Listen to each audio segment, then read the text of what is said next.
வணக்கம் நண்பர்களே, நான் மருத்துவர் வி அருள் ஜோதி, எலும்பியல் மற்றும் மூட்டு மாற்று அறுவை சிகிச்சை நிபுணர், திருப்பூர் OMS மருத்துவமனையிலேருந்து பேசுகிறேங்க.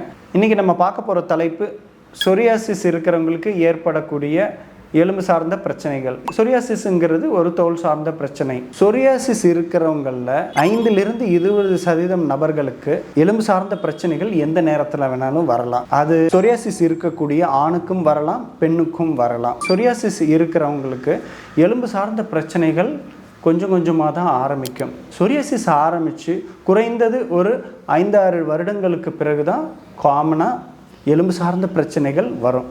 அதுவும் குறிப்பாக எந்த இடத்துல வரும்னு பார்த்தீங்கன்னா, கை சார்ந்த மூட்டுகளில் தான் முதன்மையாக வரும். அதுவும் அந்த கையெலும்போட கடைசி மூட்டான டிஸ்டல் இன்டர்ஃபலஞ்சியல் ஜாயிண்ட் அதில் தான் வரும். ஒரு சிலருக்கு மற்ற மூட்டுகள்லேயும் வரலாம். இந்த பிரச்சனை இருக்கிறவங்களுக்கு கையில் பார்த்திங்கன்னா அந்த நகத்தில் சில மாறுதல்கள் ஏற்படும். அந்த கையோட மேல் பகுதியில் தோல் சார்ந்த பிரச்சனைகள், சொரியாசிஸோட பிளாக்ஸ் இருக்கும். எல்போ ஜாயிண்ட் மேலேயும் ஹேண்டு கையெலும்போட மேல் பகுதியிலையும் அந்த தோல் சார்ந்த பிரச்சனை இருக்கிறவங்களுக்கு இதேமாரி எலும்பு சார்ந்த பிரச்சனைகள் ரொம்ப காமனாக இருக்கும். ஒரு சிலருக்கு முதுகு தண்டுவடத்தில் வரும். அதை ஸ்பாண்டிலைட்டிஸ் அப்படின்னு சொல்கிறாங்க. கண் பார்வையில் பாதிப்புகள் வந்தால் யூவைட்டிஸ் அப்படின்னு சொல்கிறாங்க. கணுக்காலில் ஏற்பட்டு பிளான்டர் ஃபேசைட்டிஸ் இல்லாட்டின்னா டெண்டோ அக்கிலிஸ் டெண்டினைட்டிஸ் அதே மாதிரி பிரச்சனைகள் வரும். இந்த பிரச்சனை இருக்கிறவங்க அருகில் இருக்கக்கூடிய ஒரு ஆர்த்தோ டாக்டரை நீங்கள் பார்த்தீங்கன்னா அவங்க உங்களை பரிசோதனை செஞ்சு ஒரு எக்ஸ்ரே எடுத்து பார்ப்பாங்க.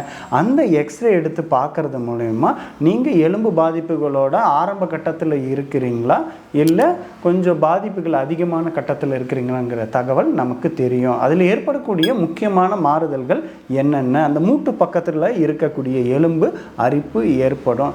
எலும்பு அரிப்பு அதிகமாக ஏற்பட்டு அந்த எலும்பே வளைந்த நிலையில் இருக்கிறதும் எக்ஸ்ரேலையும் தெரியும், நேரடியாக பார்க்குற போது நமக்கு அந்த தகவல்கள் தெரியும். இந்த தகவல்களோட உங்களை கம்ப்ளீட்டாக செக்கப் பண்ணிவிட்டு உங்களுக்கு தேவையான மருந்துகள் ஸ்டார்ட் பண்ணுவாங்க. சொரியாசிஸ் பிரச்சனை இருக்கிறவங்களுக்கு எலும்பு பாதிப்புகள் ஏற்பட்டால் என்னென்ன சிகிச்சை முறைகள் இருக்குங்கிறத இந்த பதிவில் பார்க்க போகிறோம். இவங்களுக்கு வழங்கக்கூடிய சிகிச்சைகள் என்னென்ன?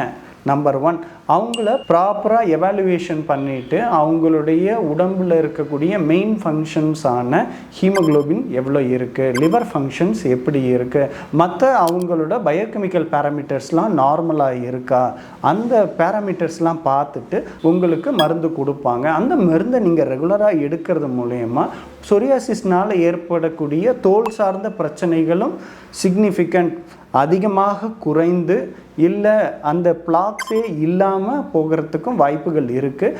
அது கூட ரொம்ப முக்கியமான ஒரு விஷயம், உங்களை எலும்பு பாதிப்புகள் ஏற்படாமல் ஆரம்ப கட்டத்திலே நீங்கள் தவிர்த்து முற்றிலும் குணமடைந்து ஆரோக்கியமான வாழ்க்கை வாழ முடியும். ஒரு சில நபர்களுக்கு தான் சொரியாசிஸ் இருக்கிறவங்களுக்கு ஆப்ரேஷன் தேவைப்படும்.